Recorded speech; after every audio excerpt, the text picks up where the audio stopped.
నమస్తే రుద్రాక్ష జగత్ రక్ష కార్యక్రమానికి స్వాగతం. రుద్రాక్షలు ఎవరు ధరించాలి, ఎందుకు ధరించాలి, అసలు ఈ రుద్రాక్షలు ధరించడం వల్ల ఎలాంటి ప్రయోజనాలు కలుగుతాయో వివరించేందుకు ఈ రోజు మన స్టూడియోకి వచ్చారు ప్రముఖ రుద్రాక్ష నిపుణులు, వేదగణిత శాస్త్రవేత్త, ఎన్నో జాతీయ అంతర్జాతీయ అవార్డుల గ్రహీత డాక్టర్ జి పాండురంగారావు గారు. మీరు వారితో మాట్లాడాలి అనుకుంటే స్క్రీన్ లో కనిపిస్తున్నటువంటి నెంబర్స్ కి కాల్స్ చేయొచ్చు. నమస్తే గురుగారు. నమస్కారం అమ్మా. ఓం నమః శివాయ. గురుగారు, ప్రతి వారం లాగా ఈ వారం కూడా ఒక మోటివేషనల్ స్టోరీతో మన ప్రోగ్రామ్ ని స్టార్ట్ చేద్దాం. చిన్న కథ చెప్పుకుని కార్యక్రమాలకు వెళ్దాం ఎప్పటిలాగా. సరే, ఒక తండ్రి కొడుకులు, చేతికి అందొస్తున్న కొడుకు అంటే వీరికి వ్యాపారం నేర్పాలి, పైకి వస్తున్నాడు. వీడు కూడా తేలికవుతుంది రేపటి నుంచి మనకి, వీడిని తీసుకువెళ్ళాలి వ్యాపారానికి అనుకున్నాడు. సముద్రయానం ఆ రోజుల్లో, పాత రోజుల్లో అలాగే విదేశాలు వెళ్ళాలంటే పడవల మీద వెళ్ళడం, అక్కడి నుంచి సరుకులు తేవడం, ఇక్కడ అమ్మడం, లేకపోతే ఇక్కడి నుంచి తీసుకువెళ్ళడం, అక్కడ అమ్ముతాం, ఈ రకంగా ఉండేది. సరే, కొడుకుని తీసుకొని వ్యాపారం పరిచయం చేద్దామని కొడుకుని తీసుకొని వెళ్తున్నాడు. కొంత దూరం పడవ వెళ్ళిన తర్వాత అకస్మాత్తుగా సముద్రంలో తుఫాన్ వచ్చి మొత్తం అల్లకల్లోలం అయిపోయింది. పడవ తల కిందనైంది. తండ్రి కొడుకులు ఇద్దరు నీళ్ళలో పడిపోయారు. సరే, అదృష్టవశాత్తు ఇద్దరికి ఓ చిన్న ఇది దొరికింది, పడవ లాంటిది. దాంట్లో ఎక్కారు. దాంట్లో ఎక్కి మొత్తానికి అది ఒక ఒడ్డుకి కొట్టుకొచ్చింది. ఒక ఒడ్డుకి కొట్టుకొస్తే అక్కడ చిన్న దీవి లాంటిది, ఒకటి కాదు రెండు కనబడ్డాయి. రెండు దీవులు సపరేట్గా. సరే, తండ్రి అన్నాడు, సరే రెండు ఉన్నాయి, నువ్వు ఒక దాంట్లోకి వెళ్ళు, నేను ఒక దాంట్లోకి వెళ్ళు. ఇందులో ఏముందో నేను చూస్తాను, అందులో ఏముందో నువ్వు చూడు. ఎక్కడ ఏది మనకు ఉపయోగపడుతుందో అది మనం వాడుకుందాం. సరే, ఈ లోపు ఏదన్నా కష్టం వస్తే భగవంతుడి ధ్యానం చేసుకో.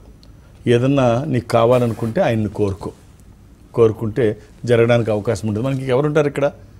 నాకు నువ్వు, నీకు నేను, మన ఇద్దరికి భగవంతుడు. ఏదైనా కోరుకుంటే ఆయన్ని కోరుకో అని చెప్పి కొడుకుని ఒక దీవులోకి పంపిస్తాడు. తండ్రి దీవులోకి వస్తాడు. వచ్చిన తర్వాత చూస్తాడు, అక్కడ ఏమీ ఉండదు, తండ్రికి ఏముండదు, కొడుకు ఏమి ఉండదు. మొత్తం చిన్న దీవి, అందరూ చెట్లు, చిన్న చెట్లు, ఏమి తినడానికి ఏమీ ఉండవు. ఈ పక్క సముద్రం మొత్తం. కొడుకు చూస్తాడు, ఏమీ కనిపించట్లేదు. సరే, మా నాన్న కోరుకోమన్నాడు, మా నాన్న అడిగితే ఏమి ఇవ్వలేడు, దేవుడు మాత్రం ఇవ్వడానికి ఏమైనా అవకాశం ఉందేమో చూద్దామని ధ్యానంలో కూర్చొని, ఆకలేస్తుంది బాగా, ఏమన్నా ఫ్రూట్స్ లాంటివి మంచివి దొరికితే బాగుండు, ఆహారం ఏదన్నా మంచిది అని కళ్ళు తెరిచాడో లేదో, పంచపక్ష పరమాన్నాలతో పాటు అన్ని రకాల అక్కడ పళ్ళు అన్నీ ఉన్నాయి. వావ్, భలే ఉంది, ఇలా అడగంగానే మొత్తం వచ్చేసి అని చెప్పేసి కడుపు నిండా కావాల్సినన్ని తిని తాగి అంతా బాగుంది. తర్వాత మళ్ళీ పనులన్నీ చూసి అక్కడ అన్నీ తిరిగి వచ్చాడు. సాయంత్రం పూట మళ్ళీ ఇదే అడిగాడు, మళ్ళీ వచ్చింది. సరే, 4-5 రోజులు అలా జరిగిపోయింది. తండ్రి సంగతి ఆలోచించట్లా, తిని మాత్రం అడిగినవన్నీ తినేస్తున్నాడు. అడిగినవన్నీ వచ్చేస్తున్నాయి, తింటున్నాడు. తర్వాత ఇలా ఉండడం బాగాలేదు, ఒక గుడిసె లాంటిది ఉంటే బాగున్నాం, ఒక చిన్న ఇల్లు లాంటిది అని అనుకున్నాడు. ఇల్లు వచ్చేసింది. అది మనం ఏదంటే అది అనుకుంటే వచ్చేస్తుంది. నేను ఒక్కడనే ఇంట్లో ఉంటే ఏం లాభం, వయసుకు వచ్చిన వాడు ఉన్నాను కదా, ఒక అమ్మాయి కూడా ఉంటే బాగున్నాం. సరే అనుకుంటాడు. కళ్ళు తెరిస్తే ఒక అమ్మాయి, పెళ్లి చేసుకొని ఈ అమ్మాయితో కాపురం చేద్దాం అనుకుంటాడు. సరే, అమ్మాయి వచ్చింది. ఇవన్నీ తను అడిగినవన్నీ వచ్చేస్తున్నాయి. సరే, ఒకరోజు అనుకుంటాడు, చక్కగా ఒక మంచి పడవ వస్తే ఈ అమ్మాయిని తీసుకొని నేను మా ఊరికి వెళ్ళిపోతాను, ఇంటికి రిటర్న్ వెళ్ళిపోతాను అనుకుంటాడు. అనుకోగానే మంచి పడవ వచ్చింది. మంచి పడవ రాగానే తన భార్యను తీసుకొని, అమ్మాయిని తీసుకొని పడవలోకి ఎక్కి వెళ్ళిపోతుంటాడు. ఒక్కసారి ఆకాశం ఓ పెద్ద శబ్దం చేస్తుంది. ఓ పెద్ద శబ్దం చేసి ఉరుములు మెరుపులతో వస్తుంది. ఈ ఇంట్రా బాబు, మళ్ళీ అప్పుడు పరిస్థితేనా, అప్పుడు బయలుదేరితే మునిగిపోయాం, మా నాన్నతో వచ్చి ఇప్పుడు మళ్ళీ మునిగిపోవాలా ఏంటి, ఆ సముద్రం అల్ల కలలం అయిపోతుంది, శబ్దం ఏంటి, ఉరుపులేంటి. ఒక్కసారి చూస్తాడు. చూడంగానే ఒక అశరీరవాణి అంటే ఆకాశవాణి లోంచి పలుకులు అన్నమాట, మాటలు వినిపిస్తున్నాయి. ఏంటి వెళ్ళిపోతున్నావు కూడా, మీ నాన్నని తీసుకొని వెళ్ళవా, మీ నాన్నతో కలిసి వచ్చావు కదా, మీ నాన్నని తీసుకొని వెళ్ళవా. అప్పుడు తిని అంటాడు, ఏం తీసుకెళ్తాం, మా నాన్న వల్ల ఇక్కడ సముద్రంలో మునిగిపోయాం, తను తీసుకొచ్చాడు, నన్ను హ్యాపీగా అక్కడ ఉండేవాడిని తీసుకొచ్చాడు, ముంచేశాడు ఇక్కడ. చూడు, నేను చక్కగా నాకు నేను అన్నీ రెడీ చేసుకున్నాను, నేను అడిగినవన్నీ భగవంతుడు నాకు ఇచ్చాడు, నువ్వే ఇచ్చావు నాకు అన్ని, భగవంతుడు అని గుర్తించాడు, అన్నీ నువ్వే ఇచ్చావు, చూడు నేను ఏది అడిగితే అది ఇచ్చావు, ఇప్పుడు భార్యను కూడా ఇచ్చావు, చక్కగా పడవ ఇచ్చావు, మా ఊరు వెళ్ళిపోతున్నా, మళ్ళీ మా నాన్న ఎందుకు మధ్యలో అంటాడు. అంటే సరే, ఇవన్నీ ఓకే, అసలు మీ నాన్న కోరుకుంటే ఏది దొరకలేదు, నువ్వు కోరుకుంటే అన్నీ దొరికాయి అంటున్నావు కదా, అసలు మీ నాన్న ఏం కోరుకున్నాడో తెలుసా, అసలు కనీసం తెలుసుకున్నావా? మీ నాన్న కోరుకున్నది ఏమి జరగలేదు, అక్కడ పడి ఉన్నాడు అన్నావు, నీకు అన్ని కోరికలు నెరవేరాయి అన్నావు, అసలు మీ నాన్న ఏం కోరుకున్నాడో నీకు తెలుసా, తెలుసుకునే ప్రయత్నం చేసావా? ఏం కోరుకున్నాడు? మీ నాన్న ఒకటే కోరుకున్నాడు, నా కొడుకు పిచ్చివాడు, వాడికి ఏమీ తెలియదు, భగవంతుడా వాడు ఏం అడిగితే అది ఇయ్యయ్యా, నాకు ఇవ్వకపోయినా పర్వాలేదు, వాడు ఏం కోరుకుంటే అది వాడికి అందజేయ్యా, వాడికి ఏమీ తెలియదు అన్నాడు. మీ నాన్న కోరిన ప్రకారంగా నువ్వు అడిగినవన్నీ నీకు ఇచ్చా, ఇది నీ కోరిక కాదు, నీ తండ్రి కోరిక అనగానే అప్పుడు తప్పు తెలుసుకొని తండ్రి దగ్గరికి వెళ్ళి వెనక్కి వెళ్ళి తండ్రి పడవలో ఎక్కించుకొని క్షమించమని చెప్పి అడిగి ఇంటికి తీసుకెళ్ళాడు. కట్ చేస్తే చాలామంది తల్లిదండ్రులు చేసిన సహకారాన్ని మర్చిపోయి వీళ్ళే గొప్పవాళ్ళు అనుకుని జైలు లాంటి వృద్ధాశ్రమాల్లో వాళ్ళని పడేసి వీళ్ళ గొప్పతనాన్ని చాటుకునేటువంటి దుర్మార్గమైనటువంటి నైజం పోయి తల్లిదండ్రులని దైవంగా గొప్పవాళ్ళుగా సంపదగా భావించే మంచి మనస్తత్వం పిల్లలకి కలిగి ఉండాలని కోరుకున్నాం. ఓకే గురుగారు, మీతో మాట్లాడితే మేము ఫస్ట్ కలర్ రెడీగా ఉన్నారు. హలో హలో హలో గురుగారు ఉన్నారు, మాట్లాడండి. హలో ఓం నమ శివాయ అండి. మేము గుంటూరు జిల్లా ఓం నమ శివాయ, గుంటూరు జిల్లా చెప్రోల్ మండలం నారాకోట అండి. డేట్ ఆఫ్ బర్త్ ఇస్తారా? డేట్ ఆఫ్ బర్త్ లేదండి, సుమారుగా 50 నుంచి 60 లోపు ఉంటాయండి. ఏం చేస్తున్నారు మీరు? నేను వ్యవసాయం అండి. బాగుందా? ఎన్ని ఎకరాలు చేస్తున్నారు? ఆ? ఎన్ని ఎకరాల వ్యవసాయం చేస్తున్నారు? అంటే లోవర్ దాకా చేసే వాళ్ళు ఇప్పుడు అనారోగ్యంగా కొంచెం ఆగానండి. నాకు కూడా రుద్రాక్ష కావాలి. సరే, ఓ 3 రుద్రాక్షలు చెప్తాను, వీలైతే వేసుకునే ప్రయత్నం చేయండి. ఒక 7 ముఖాలు, 10 ముఖాలు, ఏకముఖి. 7 ముఖాలు లక్ష్మీ స్వరూపము, శని దోషములకి మంచిది. దశముఖి విష్ణు స్వరూపము, మానసిక ఒత్తిళ్లు తగ్గడానికి, వాస్తు దోషములు పోవడానికి, భూ సంబంధిత విషయాల్లో మెరుగైన ఫలితాలు రావడానికి. ఏకముఖి రుద్రస్వరూపము, అపమృత్యు బాధలు లేకుండా. ఈ 3 కలిపి చిన్న రుద్రాక్ష మాలలో కానీ, చైన్లో కానీ, తాడులో కానీ మీకు ఎలా వీలైతే అలా ధరించండి. ఆహార నియమాలు ఏమీ లేవు. ఇవి 3 కుదరకపోతే ఏదైనా ఒక్కటి, 3 కుదిరితే మాత్రం చాలా బాగుంటుంది. ఆల్ ది బెస్ట్ అండి. ఓకే గురుగారు, నెక్స్ట్ కలర్ రెడీగా ఉన్నారు. హలో హలో హలో హలో గురుగారు ఉన్నారు, మాట్లాడండి. గురువు గారు ఓం నమ శివాయ. ఓం నమ శివాయ. ఎలా ఉన్నారండి? బాగున్నామండి. ఎక్కడి నుంచి మాట్లాడుతున్నారు? మేము ఒంగోలు నుంచి మాట్లాడుతున్నాం సార్. డేట్ ఆఫ్ బర్త్ ఇస్తారా? 1992 నవంబర్ 22 సార్. ఎంతండి? 1992 నవంబర్ 22. ఎవరిదండి ఇది?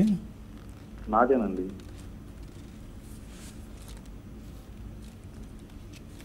ఆదివారం పుట్టినట్టు తెలుసు అనుకుంటాను. తెలుసండి. ఏం చేస్తున్నారు మీరు? మేము జాబ్ చేస్తున్నామండి. ఏం చదువుకున్నారండి? బీటెక్ అండి. ఎప్పుడు పాస్డ్ అవుట్? 14 అండి. ఏకాదశి కృష్ణపక్షము బహుళ జాబ్ కంఫర్ట్గా ఉందండి? కంఫర్ట్ గానే ఉంది స్వామి ప్రస్తుతానికి. కన్యా రాశి బాగుందండి. జాతక మ్యారేజ్ ఎప్పుడైంది మీకు? లేదండి, చేసుకోవాలి స్వామి. మరి చేసుకోండి. ఏ వయసులో జరగాల్సింది ఆ వయసులో జరగాలి. ఓకే. జరిగితే బాగుంటుంది. కన్యా రాశి స్వామి. కన్యా రాశి. ఓకే స్వామి. అంటే మీరు ఒకవేళ 11:30 తర్వాత పుడితే తులారాశి. లేదు స్వామి, 11 లోపలే స్వామి. అప్పుడు ఇది కన్యా రాశి. రైట్ అండి. మీరు వేసుకోవడానికి ఒకే ఒక్క రుద్రాక్ష చెప్తాను, అవకాశం ఉంటే ధరించండి. ద్వాదశముఖి రుద్రాక్ష. 12 ముఖములు కలిగిన ఈ రుద్రాక్ష ద్వాదశ ఆదిత్య స్వరూపము, అంటే సూర్య స్వరూపం. ఉన్నతమైన స్థితి కోసము, అనారోగ్య సమస్యలు లేకుండా బ్రైట్ ఫ్యూచర్ కోసం. ఇది కుదరకపోతే ఏకముఖి, అంటే 12 ముఖాలు డైరెక్ట్ సూర్య స్వరూపం అయితే ఏకముఖికి అధిపతి గ్రహం సూర్యుడు. సో ఈ రెండిట్లో ఏదైనా ఒకటి. అలా అని ఏది పడితే అది వేయకండి. దురదృష్టం, మనం రోజు మాట్లాడుకుంటాం రుద్రాక్షల్లో 100కి 99 నకిలీయే ఉంటాయి. ఒక్కటైనా మంచిది వేయగలిగితే అది ప్రతి నిత్యము కాదు, ప్రతి నిమిషము మనకు ఉపయోగపడుతూ అన్ని రంగాల్లో మనల్ని ముందుంచుతుంది. వ్యతిరేక శక్తులు దరిదాపులకి రావు. ఆల్ ది బెస్ట్ అండి. ఓకే గురుగారు, నెక్స్ట్ కలర్ రెడీగా ఉన్నారు. హలో హలో గురుగారు ఉన్నారు, మాట్లాడండి. సార్ నమస్కారం గురుగారు. ఓం నమ శివాయ. చెప్పండి సార్, నా పేరు సాయినాథ్ అండి. సాయినాథ్ గారు, నా డేట్ ఆఫ్ బర్త్ వచ్చి మార్చి 3, 1989 అండి. సాయినాథ్ గారు ఏం చేస్తున్నారు? నేను జాబ్ చేస్తాను సార్, ప్రైవేట్ ఆర్గనైజేషన్ లో. శుక్రవారం పుట్టినట్టు తెలుసా సాయినాథ్ గారు? సార్ ఫ్రైడే అండి, తెలుసా? నాది పూర్వాషాఢ నక్షత్రం సార్. ఫ్రైడే అని తెలుసా అంటున్నాను. తెలియదు సార్. అలాగే ఇది ఏకాదశి, కృష్ణపక్షము, బహుళ ఏకాదశి. సార్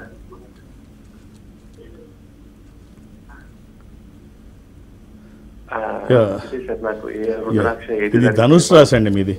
అవునండి, ధనుసు రాశి, పూర్వాషాఢ నక్షత్రం. అవును సార్, అవును సార్. జాతకం బ్రహ్మాండంగా ఉందండి. ఏం చేస్తున్నారు అసలు మీరు? ప్రైవేట్ జాబ్ అంటే ఏమిటి సాయినాథ్ గారు? సార్ సార్ సార్ చెప్పండి సార్. ఏమిటి ప్రైవేట్ జాబ్ అంటే? నేను ఎలక్ట్రికల్ ఇంజనీర్ గా చేస్తున్నాను సార్. మరి ఏమిటి మిమ్మల్ని ఎందుకు మీరు తక్కువ చేసుకుంటారు? ఏదో చిన్న ప్రైవేట్ జాబ్ అని. ఇప్పుడు అన్నీ ప్రైవేట్ అనండి. ఏముంది, గవర్నమెంట్ ఓన్లీ 3%, 97% ప్రైవేటే. రైట్, బాగుంది. జాతకం కూడా చాలా నీట్గా ఉంది, చాలా బాగుంది. సో ఒక చిన్న కాంబినేషన్ అండి, వెరీ స్మాల్ కాంబినేషన్, బట్ చాలా బాగా ఉపయోగపడుతుంది. 7 ముఖాలు, 8 ముఖాలు, ఏకముఖి. 7 ముఖాలు లక్ష్మీ స్వరూపము, శని దోషములకి మంచిది. అష్టముఖి గణపతి స్వరూపము, విఘ్నాలు లేకుండా ముందుకు వెళ్ళడానికి. ఏకముఖి రుద్రస్వరూపము, అపమృత్యు బాధలు లేకుండా. ఈ 3 కలిపి కానీ, మూడిట్లో ఏదైనా ఒకటి కానీ వచ్చిన తర్వాత బాగుంటుంది అని ఎవ్వరి సర్టిఫికెట్ అవసరం లేదు. అది సరైనది, సరైన పద్ధతిలో వేసుకోగలిగితే ఒక అద్భుతం. మనం చేస్తున్న పనికి ఒక సహకారం తీసుకోవడం, అది ఒక స్పిరిచువల్ సపోర్ట్, ఒక ఆధ్యాత్మికమైనటువంటి సహకారం, నిజంగా ఒక అద్భుతమే. ఆల్ ది బెస్ట్ అండి. గురుగారు, మీవి అలాగే మీ డాక్టర్ శ్రావణి గారి పరిశ్రమల గురించి ఒకసారి చెప్తారా? నేనైతే ఎక్కడికి వెళ్ళడానికి అవకాశం ఉండదు. పక్క తెలుగు రాష్ట్రాల్లో ఒకటి ఆంధ్రప్రదేశ్, విజయవాడ అప్పుడప్పుడు వెళ్ళేవాడిని. ఇప్పుడు మళ్ళీ రేపు గురువారం నాడు వెళ్తున్నాను. ఓకే. సో అక్కడ కొన్ని గంటలు ఉంటాను, చాలా తక్కువ రమ్యం ఉంటాను. మీరు 2-3 పేర్లు నమోదు చేస్తే ఇబ్బంది అవుతుంది, ప్రతిసారి చెప్తాను. అక్కడ దాకా వచ్చి మీరు వెనక్కి వెళ్ళిపోవడం అంటే మొదటి పేరు కూడా తీసేస్తారు. 2-3 పేర్లు నోట్ చేస్తే మా వాళ్ళు కొంచెం జాగ్రత్తగానే ఉంటారు. సో అక్కడ దాకా వచ్చి మీరు రిటర్న్ వెళ్ళిపోతే మీకే కాదు నాకు కష్టమే. అలా జరగడానికి వీలు లేదు. ఏముంది, ఇది ఎమర్జెన్సీ ఏం కాదు. మళ్ళీ కావాలంటే నెక్స్ట్ టైం మళ్ళీ కలవచ్చు. అంతగా అవసరం అనుకుంటే అక్కడ ఉన్న స్టాఫ్కి చెప్తే వాళ్ళు ఏం చేయాలో ఆలోచిస్తారు. అంతేగాని మీరే 2-3 పేర్లు నమోదు చేస్తే దూరం నుంచి వచ్చేవాళ్ళు ఇబ్బంది పడతారు. అర్థం చేసుకొని సహకరించండి. నేను ఒక్కొక్క పేరు మాత్రమే అక్కడ నమోదు చేయించండి. ఇక నన్ను హైదరాబాద్లో కలవడానికి నేను ఎవ్వరికీ అపాయింట్మెంట్స్ ఇవ్వను, ఏ రికమెండేషను తీసుకోను. నన్ను కలవడానికి ఇవేమీ అవసరం లేదు. నేను ఉన్నప్పుడు వస్తే శని ఆదివారాలతో కలిపి అన్ని రోజులు హైదరాబాద్లో ఉంటాను. నేను ఉన్నప్పుడు వస్తే చూసేస్తాను అంతే. దీనికి ఏమి ఎడావిడి అంటే అపాయింట్మెంట్స్ ఇవేమీ అవసరం లేదు. తర్వాత శ్రావణి మా అమ్మాయి ప్రతి సోమవారం నాడు విశాఖపట్నం వెళుతుంది. సో తను హైదరాబాద్ నుంచి అక్కడికి వెళుతుంది, కొన్ని గంటలు తను అక్కడ ఉంటుంది. మీరు 2-3 పేర్లు అక్కడ కూడా రాస్తే ఇబ్బంది అవుతుంది. తనకి కానీ నాకు కానీ సంఖ్య కాదు కావాల్సింది, సమయం. మీరు జాతకాన్ని అనలైజ్ చేయడానికి సమయం ఉంటే ఒక అద్భుతంగా అనలైజ్ చేయగలము అని మేము అనుకుంటాం. సో అది జాతకంలో ఏముంది, ఏం అవకాశం ఉంది, ఏ రుద్రాక్ష ధారణ చేస్తే ఉన్న స్థితి నుంచి ఉన్నతంగా ఎదుగుతారు చెప్పే ప్రయత్నం చేస్తాం. సో ఆ క్రమంలో సమయం ఉంటే బాగుంటుంది. అందుకనే మళ్ళీ చెప్తున్నాం, మీరు 2-3 పేర్లు నమోదు చేస్తే కష్టమవుతుంది. ఇక మీరు దూర ప్రాంతాల్లో ఉంటే ఇక్కడ వరకు హైదరాబాద్కు ఉన్న వరకు నన్ను కలవడానికి రావాల్సిన అవసరం ఉండదు. ఆయా ప్రాంతాల్లో మీరున్న ప్రాంతానికి దగ్గరగా ఈ సంస్థ కార్యాలయం ఏదన్నా ఉంటే మీరు అక్కడికి వెళితే వాళ్ళు నాతో మాట్లాడించే ప్రయత్నం చేస్తారు. ఒక స్పెషల్ స్క్రీన్ ముందు అటు మీరు ఇటు నేను. అది చెన్నై కావచ్చు, బెంగళూరు, విశాఖపట్నం, విజయవాడ, తిరుపతి, రాజమండ్రి, ఏదైనా కావచ్చు. మీరు అక్కడికి వెళితే వాళ్ళు నాతో మాట్లాడించే ప్రయత్నం చేస్తారు. మాట్లాడే ప్రయత్నం నేను చేస్తాను. ఆ రకంగా నాతో మాట్లాడినా, డైరెక్ట్గా హైదరాబాద్ వచ్చి నన్ను కలిసిన ఒక్క డేట్ ఆఫ్ బర్త్ చూసే అవకాశం మాత్రమే ఉంటుంది. అర్థం చేసుకొని సహకరించండి. రేపు గురువారం నాడు విజయవాడలో కూడా మీరు 2-3 పేర్లు నమోదు చేయించకండి. రైట్. ఓకే గురుగారు, నెక్స్ట్ కల్లా రెడీగా ఉన్నారు. హలో హలో హలో గురుగారు ఉన్నారు, మాట్లాడండి. హలో హలో అండి, ఓం నమ శివాయ్. స్వామి, చెప్పండి. డేట్ ఆఫ్ బర్త్ చెప్పమంటారండి? చెప్పండి. 4/8. అంటే ఆగస్టు 4. అవునండి. సార్ చెప్పండి. 8/1970 అండి. 70. అవునండి. మీదేనండి ఇది? నాదేనండి. మంగళవారం పుట్టినట్టు తెలుసు అనుకుంటాను మీరు. మంగళవారం అండి. ఏం చేస్తున్నారండి? అలాగే ఇది విద్యా శుక్లపక్షము, అమావాస్య నుంచి 2వ తిథి. ఇది సింహరాశి. అవునండి. ఇవన్నీ తెలుసా అండి మీకు? Right sir. ఏం చేస్తున్నారు మీరు? హలో, లైన్లో ఉన్నారా? లైన్లో ఉన్నానండి. ఏం చేస్తున్నారు తమరు? నేను మున్సిపల్ ఆఫీస్ అండి, టాప్ ఇన్స్పెక్టర్. బాగుందా అండి? కంఫర్ట్గా హ్యాపీగా ఉన్నారా? హ్యాపీగా ఉంది. పిల్లలు పిల్లలు ఇద్దరు సార్. రైట్ అండి. ఒక ఏకాదశముఖి ఏకముఖి ఈ రెండూ మీకు సంబంధించినవి. ఏదైనా ఒక్కటి వేసుకోండి. ఏకాదశముఖి, ఏకాదశ రుద్ర స్వరూపము, ఇది హనుమాన్ స్వరూపము కూడా. ఆధ్యాత్మికంగా మంచిది, ఆరోగ్యపరంగా మంచిది, భయాందోళనకు అవకాశం లేనటువంటిది. ఇది కానీ ఏకముఖి కానీ ఇది పరతత్వ జ్ఞానానికి, విజితేంద్రియ తత్వానికి, అపమృత్యు నివారణకి, అనారోగ్యాన్ని దూరం చేస్తూ ఆరోగ్యాన్ని పరిరక్షిస్తూ అన్ని రంగాల్లో ముందుంటుంది. ఈ రెండిట్లో ఏదైనా ఒక్కటి వేసుకోండి. రెండు మీకు జాతకానికి పర్ఫెక్ట్ యాప్ట్. ఏదైనా ఒక్కటి వేసుకోండి. ఆల్ ది బెస్ట్ అండి. ఓకే గురుగారు, నెక్స్ట్ కల్లా రెడీగా ఉన్నారు. హలో హలో హలో నమస్కారం అండి. నమస్తే అండి, గురువు గారు ఉన్నారు, మీ డౌట్ ఏంటో అడగండి. హలో, నమస్కారం అండి. ఓం నమ శివాయ. నమస్కారం. హలో, నమస్కారం. ఎలా ఉన్నారు? బాగున్నాం సార్. మీ దయ వల్ల. సార్ చెప్పండి. సార్ మా బాబు గురించి నా గురించి తెలుసుకోవాలన్నది. డేట్ ఆఫ్ బర్త్ ఇస్తారా? మా బాబు సార్ ఏమండి? మా బాబు గురించి తెలుసుకోవాలన్నది మేడం. చెప్పండి. డేట్ ఆఫ్ బర్త్ ఇవ్వండి. Date of birth 12 December. December ఎంత అండి? 12 డిసెంబర్ 25. ఓ, క్రిస్మస్ డే. 2000 సంవత్సరం. 2000 సంవత్సరం. డిసెంబర్ 25.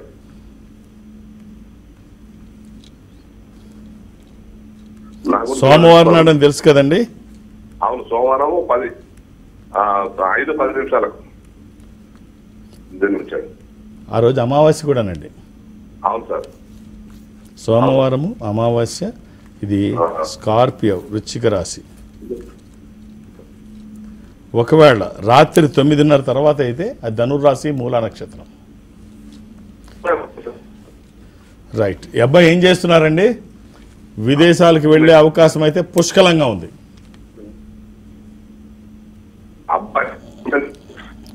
మీ వాయిస్ బ్రేక్ అవుతుంది సార్ మొత్తం. ఎంతమంది పిల్లలు మీకు? ఒకటే అబ్బాయి. రైట్. మీరేం చేస్తున్నారు? మేము అగ్రికల్చర్ వ్యవసాయం చేస్తున్నాం. నా గురించి కూడా తెలుసుకోవాలన్నది. సరే, ఇప్పుడు సాధ్యం కాదులేండి. మనం చాలా మంది వెయిట్ చేస్తుంటారు. అబ్బాయికి ఒక్క రుద్రాక్ష అండి. ద్వాదశ ముఖి, 12 ముఖాలు, ద్వాదశ ఆదిత్య స్వరూపము అంటే సూర్య స్వరూపం. ఉన్నతమైన స్థితి కోసము, అనారోగ్య సమస్యలు లేకుండా బ్రైట్ ఫ్యూచర్ కోసం. అలాగే త్రయోదశి, ఈ రుద్రాక్ష కూడా మీ అబ్బాయికి సంబంధించింది. అంటే 13. అది ఇంద్ర రుద్రాక్ష, రూలింగ్ రుద్రాక్ష, కమాండింగ్ రుద్రాక్ష. అనుకున్నది సాధించడానికి, సంకల్పం సిద్ధించడానికి, కోర్కెల సాఫల్యం కోసం. జాతకపరంగా అవసరమైంది కూడా త్రయోదశి. ఈ రెండిట్లో ఏదో ఒకటి వేయండి. 12 కానీ 13 కానీ. ఆల్ ది బెస్ట్ అండి. జాగ్రత్త. రుద్రాక్షల్లో మామూలుగానే నకిలీ ఎక్కువ ఉంటాయి. ఈ 12, 13 లాంటివి ఇంకా జాగ్రత్తగా ఉండాలి. ఆల్ ది బెస్ట్ అండి. గురుగారు, విజయానికి రహస్యం ఏంటి అంటే ఏం చెప్తారు?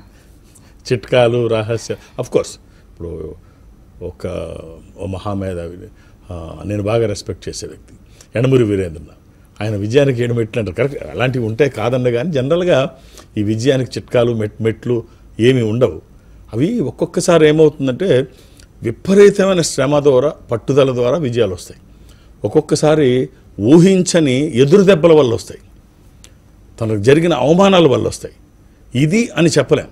విజయం రావడానికి ఇదే కారణం అని చెప్పలేం. ఇది మిద్దంగా అక్కడ పరిస్థితులను బట్టి, అంటే దాన్ని ఈ బటర్ఫ్లై ఎఫెక్ట్ అంటాం. ఇది జరిగితే అది రావచ్చు, ఇదే జరిగితే ఇదే రావాలని రూల్ ఏమి లేదు. అది ఎలాగైనా విజయం రావచ్చు. ఇప్పుడు ఆయిషా సింగ్ అని చెప్పేసి ఉత్తరప్రదేశ్లో ఒక అమ్మాయి, వాళ్ళ ఫాదర్ యోగేందర్ సింగ్. తన అంటే కళ్ళ ముందు పోలీసులు అందరూ ఉండగా వాళ్ళ ఫాదర్ని గూండాలు కాల్చి చంపేశారు ఉత్తరప్రదేశ్లో. కాల్చి చంపేస్తే తర్వాత ఈ అమ్మాయి ఫాదర్ కోరిక ఏంటి? ఈ అమ్మాయి ఎలా అయినా పోలీస్ ఆఫీసర్ అవ్వాలని. చిన్నప్పటి నుంచి అనేవాడు, నువ్వు పోలీస్ ఆఫీసర్ అవ్వాలి నా కోరిక అని. ఒక్కరితే కూతురు. సరే, అందరూ ఈ అమ్మాయిని ఒక రౌడీ తండ్రి, అంటే రాజకీయాల్లో కొంచెం గోండాయిజంగా ఉండేవాడు వాళ్ళ ఫాదర్. ఒక గోండాకి కూతురు, రౌడీకి కూతురు అని ఈ ఎగతాళిగా చూసేవారు. సరే, ఈ పోలీసుల కళ్ళ ముందు ఈ సంఘటన జరిగింది. సో ఎంతమంది ఎన్ని రకాలుగా దూషించినా, ఎంత అవమానపరిచినా ఒక్కటే తన లక్ష్యం, ఎలా అయినా మా నాన్న చెప్పినట్టు పోలీస్ ఆఫీసర్ అవ్వాలి, అవమానాలన్నింటినీ ఎదుర్కోవాలి, మా నాన్న చెప్పిందే లక్ష్యం, అది సాధించాలి. సో అనుకొని యూపీఎస్సీకి ప్రిపేర్ అయ్యి ఆల్ ఇండియా 2006లో 60వ ర్యాంక్ తెచ్చుకుంది, ఆల్ ఇండియా ర్యాంక్. సో అయ్యి డిఎస్పీగా ఇప్పుడు ఉండి తన కోరిక ఏమంటుంది, పోలీసు వ్యవస్థలో ఉన్న తప్పుల్ని సరిచేయడానికే నేను ఈ పోలీసు ఉద్యోగంలో చేరాను అని చెప్తుంది. ఈ కట్ చేసి కథ మనకి ఏం చెప్తుంది, వాస్తవంగా జరిగిన సంఘటన ఏం చెప్తుంది అంటే, విపరీతమైన శ్రమ పట్టుదల వల్లే కాదు, ఒక్కొక్క కష్టంలోంచి కూడా విజయాలు వస్తాయి. ఓకే, మనకి తగిలిన దెబ్బల వల్ల కష్టంలోంచి కూడా విజయాలు వస్తాయి. కాబట్టి విజయం రావడానికి విజయాలకు చిట్కాలు ఏముండవు, ఎన్ని దాటిపోతాయి ఆ సందర్భాన్ని బట్టి, అన్నిటికీ అతీతంగా వస్తూ ఉంటాయి, ఎవరు ఊహించని ఫలితాలు వస్తూ ఉంటాయి. అలాగే చెడు జరగాలన్నా అలాగే ఉంటుంది, మంచి జరగాలన్నా అలాగే ఉంటుంది. రైట్. ఓకే గురుగారు, నెక్స్ట్ కాలర్ రెడీగా ఉన్నారు. హలో హలో, గురుగారు ఉన్నారు, మాట్లాడండి. నమస్తే సార్. ఓం నమ శివాయ. ఏమిటమ్మా? సార్ మా పాప 18/10/2000 పుట్టింది సార్. 2000 అక్టోబర్ 18, అంతేనమ్మా? అవును సార్. ఎంతమంది పిల్లలు మీకు? ఒక పాపే సార్. బుధవారం ఈ అమ్మాయి పుట్టినట్టు తెలుసు అనుకుంటాను. అవును సార్, 1:05 పుట్టింది. ఎప్పుడు? మధ్యాహ్నం? అవును సార్. అలాగే అది పంచమి కృష్ణపక్షము, బహుళ పంచమి. ఇది మిథున రాశి, నక్షత్రం పునర్వసు. ఈ అమ్మాయికి మీరు ఇవ్వాల్సిన రుద్రాక్ష 9, అమ్మవారి స్వరూపం, విజయాలు చేకూర్చి దోషాలు నివారించేటువంటిది. ఈ ఒక్క రుద్రాక్ష వేయండి, అమ్మవారే తోడుగా ఉంటుంది, ఆరోగ్యానికి మంచిది, దోషాలు నివారించడానికి. ఇది వచ్చిన తర్వాత కలిగిన మార్పు మీరు ఆశ్చర్యపడే విధంగా ఉంటుందంటే అతిశయోక్తి కాదు. ఈ ఒక్క రుద్రాక్ష వేయండి, ఎలాంటి నియమాలు లేవు, 24/7 ఎప్పుడూ వేసుకోవచ్చు. శుభం. ఓకే గురుగారు, రుద్ర ఫౌండేషన్ గురించి చెప్తారా? రుద్ర ఫౌండేషన్ అది పూర్తిగా నా వ్యక్తిగతం, ఈ సంస్థతో సంబంధం లేకుండా. ఎప్పుడో అప్పుడు కరోనా టైంలో ఆకలితో ఉన్న వాళ్ళకి అన్నం పెడదాం, అది చూస్తున్న పరిస్థితి చిన్నప్పటి నుంచి అనుకునేవాడిని, కొద్దిగా మనకు అప్పుడు అవకాశం లేదు, ఇప్పుడు అవకాశం వచ్చింది. ఇప్పుడు కరోనా టైంలో ప్రారంభించాను. పూర్తిగా నా వ్యక్తిగతం, ఎవ్వరు ఆర్థిక సహకారం తీసుకోకుండా ఆ సంస్థని ఇప్పటి వరకు ఆ భోజనం పెడుతున్నాం ఫ్రీగా. సుమారుగా 7,85,000 మందికి ఇప్పటి వరకు నేను ఇంట్లో ఏం తింటున్నానో అదే పెడుతున్నాం. కరోనా అప్పటి నుంచి, లాక్డౌన్ నుంచి ఇప్పటి వరకు ఇంకా కొనసాగుతుంది. సో ఎందుకు చెప్తానంటే, ఎవరు ఆర్థిక సహకారం తీసుకోకుండా చేస్తానని. ఇలా చెప్పకపోతే ఆబ్లిగేషన్స్ ఉంటాయి, మేము అది ఇస్తాం ఇది ఇస్తామని చెప్పేవాళ్ళు ఉంటారు. తర్వాత మా పెద్దవాళ్ళు పుట్టినరోజు కనో, మా పిల్లలు పుట్టినరోజు కనో, వాళ్ళ గుర్తు కోసం మనం చేస్తామంటారు. ఇవన్నీ మాకు ఇబ్బంది అవుతుంది. నాకు ఓపిక ఉన్నంత వరకు చేస్తాను, ఓపిక లేనప్పుడు మానేస్తాను. అందుకనే ఈ చెప్పకపోతే ఈ ఆబ్లిగేషన్స్ ఉంటాయి, అందుకనే చెప్పడం. సో అంతేగాని ఇంకో రకంగా కాదు. సో నేను బాగా ఏమి నమ్ముతానంటే, ఇవన్నీ ఎందుకు నమ్ముతాను అంటే, నాకు బలంగా నాలో మార్పు రావడానికి ఒక చిన్న పదం నేను చదివింది, నేను నమ్మింది. అదేమిటంటే, ఎప్పుడైనా నీకు దైవ దర్శనం కావాలనుకుంటే కష్టంలో ఉన్న వాడికి సాయం చేసి చూడు, వాడి కళ్ళల్లో మెరిపే దేవుడు. కాబట్టి అది నేను బలంగా నమ్ముతాను. Okay right. ఓకే గురుగారు, రుద్రాక్షలు ధరించడం వల్ల ఎలాంటి ప్రయోజనాలు కలుగుతాయనేది చాలా చక్కగా వివరించారు. థ్యాంక్ యూ ఓం నమః శివాయ. ఇది ఇవాళ రుద్రాక్ష జగత్ రక్ష కార్యక్రమం.